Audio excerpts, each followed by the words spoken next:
Kava prie pusryčių stalo, kava lovoje ar puodelis šio gėrimo rankoje skubant į darbą. Visa tai įprasti daugelio mūsų ryto scenarijai. O štai 3 entuziastai sumastė kavos paskanauti danguje. Apie kavos ragavimą 6 km aukštyje pasakoja kolegė Ieva Žigaitė.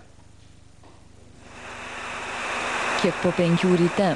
Metas įprastas oro balionų pilotams tinkamų orų rytais kylantiems grožėtis Vilniumi iš viršaus.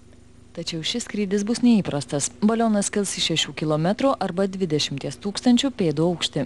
Maža to, piloto Vytauto Samarino keleiviai, kavos entuziastai Nidas Kiuberis ir Gražvydas Vilčinskas pasiryžę dangaus aukštybėse išsivirti ir paskanauti mėgstamos kavos. Beprotiška idėja ir jos sumanytojams iš pradžių taip atrodė. Tačiau po kruopštaus pasiruošimo vieną ankstyvą rytą jį įgyvendinta. Įdomiausia buvo, ar pavyks padaryti tokiam aukštyje rytinę kavą gerą. Tai su Gražvydu ilgai tarėmės, kokiu būdu tai padaryti ir kaip tik turėjom inovatyvų kavos darimo aparatą. O kaip pasakė Gražvydas, kad dar šviežiai kavą gali paskrūdinti prieš skrydį, tai iš viso kojas sulinko, galvoju, tikrai reikia tai daryti. Išskirtiniam kavos ragavimui kavos profesionalai parinko pupeles iš Etiopijos. Prieš skrydį jie šviežiai paskrudino ir sumalė. Kava išvirta virš debesų, pakilusi 6 kilometrus. Pasimti kavą į termosą ir pasigaminti ją 6 km aukštį yra du labai skirtingi dalykai. Termose paimtas vanduo 6 km aukščiais užverda prie 80 laipsnių. Ir, pavyzdžiui, termosą atidariusis tiesiog visas puto ir garai bėgo pro šalį, mes bijom apsideginti garais. Taip, visokios tokios plonybės, kurios atrodo kasdieniam gyvenime visiškai neaktualios, bet tokiam aukštį jos žavingos, įdomios ir neįprastos. Įdomi detalė. Nei Nidas, nei Gražvydas iki tol nebuvo skridę oro balionu. Tiesa, prieš skrydį 6 km aukštį prieš savaitę surinkta generalinė repeticija. Trijulė oro balionu buvo pakilusi į 3 km aukštį, kuriame jau būtinos deguonies kaukės. Kelios detalės. 6 km aukštyje balionas skrenda 60 km per valandą vėjo greičiu. Oro slėgis beveik dvigubai sumažėjęs.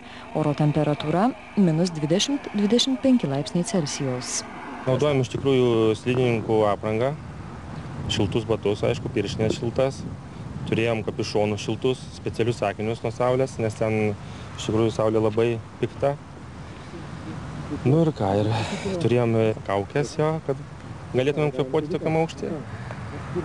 Kai kavą ragavom, kaukės nusiėmėm, nieko, viskas gerai, neuždusam. Kojos, rankos ir visas kūnas drebėjo iš tikrųjų po tokio įvykio. Oro baliono, kuriame ankstyvą rytą kvepėjo kava, pilotas sako, jog iššūkis pačiam buvo ne tik techniškai ir saugiai atlikti šį skrydį, bet ir pakeisti kompanionų požiūrį į aukštį. Mes paprastai su žmonėmis skraidame 10 kart mažesniam aukštyje ir aš pats asmeniškai tokiam aukštį esu dabar tik tai 3 kartą įskaitant šitą. Tai visgi tai yra labai nestandartinis aukštis, tai nėra viskas taip labai paprastai gyvendinama, kai vyksta sklandžiai, tai gali pasirodyti, kad labai viskas paprasta ir lengva, bet iš tikrųjų ne tik didelis pasiruošimas, bet dar ir sėkmės. Vis tiek reikia visada tokiam projektui. Sėkmė, sako 11 metų skraidantis oro balionų pilotas, šį projektą tikrai lydėjo. Skrydis nuo Sudervės rajono vyko kaip suplanuotas 3 minučių tikslumu. Visą laiką projekto dalyvius stebėjo už oro erdvės kontrolę atsakinga įmonė. Aukščiausiai oro balionas pakilo taip pat suplanuotoje vietoje virš Vilniaus. Beje, pasiektas aukštis didesnis nei planuota. Vilniaus aerodromo skrydžių valdymo centras užfiksavo, jog oro balionas pakilo į 6 km 300 metrų.